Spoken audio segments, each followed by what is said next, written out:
Thank you for joining us for Health Talks. I'm Gail Hogan, and sports medicine expert Dr. Michael Baria is here to tell us about orthobiologics, using the body's own cells to treat injury. Doctor, thank you for joining me. Thanks for having me. Let's start with that explanation of what is orthobiologics. So orthobiologics is a class of treatments that we've developed here at Ohio State and really refined our processes that uses the patient's own cell and tissue to help stimulate healing in an injury where the healing process has been either halted or it's been incomplete.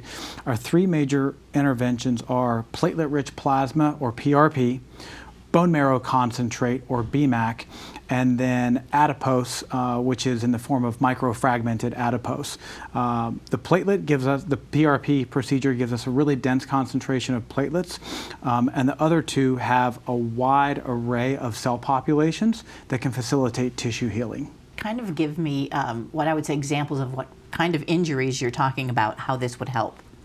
So the big three injuries that we treat with our orthobiologic options are osteoarthritis, most commonly of the knee, tendon tears, partial tendon tears, and muscle injuries like we would see in a sprinter who tears a hamstring. How does this work? How does the body's own cells help to heal the body? So when we have an injury, we have this acute injury, we have blood comes to the site of injury and releases growth factors to stimulate normal tissue healing. When that process breaks down or fails to happen altogether, we take cells from the blood where we know that repair process begins. We take those cells and then inject them or apply them to the site of the injury. And I would think because this is the body's own blood and cells, there's no chance of rejection here. Correct. And so it works quickly? It works safely and quickly, but because tissue healing takes a long time anyway, so if I sprain my ankle, it might take a few weeks for that to heal anyways. So patients typically, with any of these ailments we talked about, they tend to experience symptom relief starting within 2 to 4 weeks, but they can see continued recovery for 3 to 6 months. So actually they get some early encouragement, but then continued improvement after that. Who do you treat? At certain age groups, certain type of folks, as you mentioned, that have arthritis, so it doesn't matter the age? So our patients who respond the best, so we don't say anyone, we don't exclude anyone from the program, absolutely. We just inform the patient on what our data tells us and we just make a shared decision.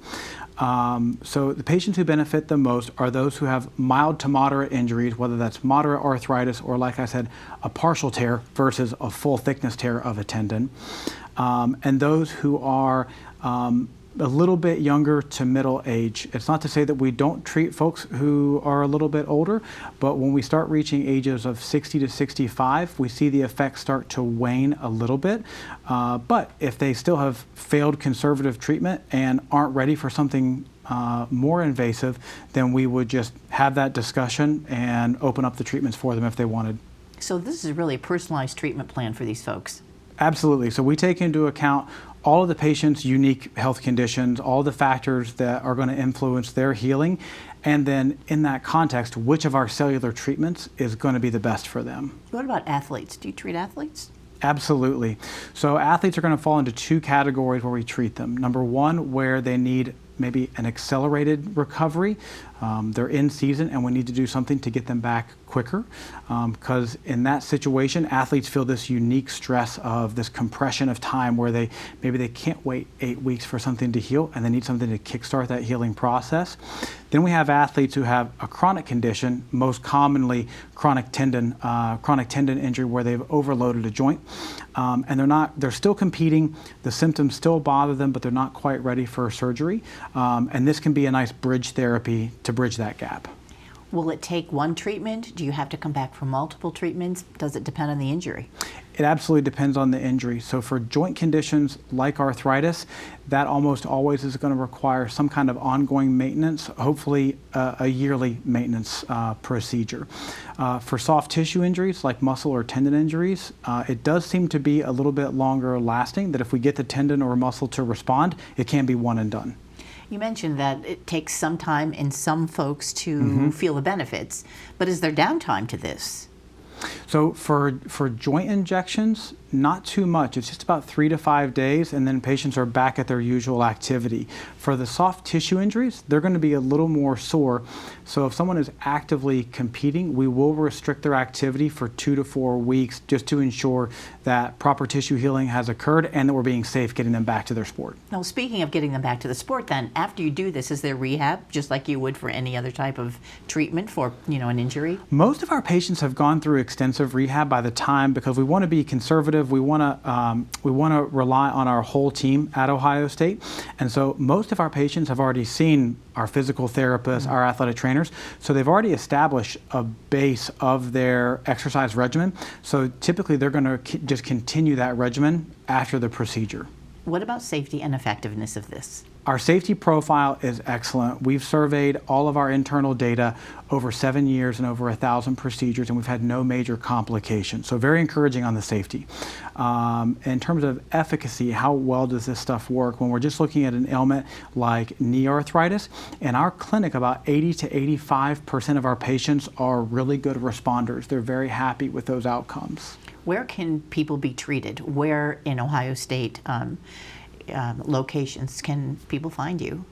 So my clinics are the Jamison Crane Sports Medicine Institute, but our providers across the whole sports medicine network within Ohio State, all of us are providing this care. And so a patient can talk directly to their sports medicine physician about this. What about clinical trials? Any research going on in this direction? Yes, so we have several clinical trials that are ongoing, predominantly in the arena of knee osteoarthritis. And so if that's an ailment that a patient struggles with, they can absolutely ask their provider about it and get connected with our research team at Ohio State. Why should someone come to Ohio State for this? So at Ohio State, we've really focused on our three-armed mission of providing excellent clinical care with these interventions, making sure we're active in educating people, both our patients as well as our medical students, residents on them, and then we're active in pursuing clinical trials, and so that's given us a unique expertise in this area. How does it feel to know that you can get somebody back on the football field in a couple weeks and they're a senior and they can compete and it's something that they've worked for their entire life, and had it not been for what you could do, they wouldn't be able to do that? Yeah, it's really encouraging. That's why I went into medicine to begin with. As I was going to sleep for my second knee surgery in college, I said, I can do this. I want to do what this physician is doing for me. I want to reproduce for our athletes, and that's why all of Ohio State sports medicine exists. Great, Dr. Baria. Nice to talk with you. Thank you. And thank you for joining us for Health Talks.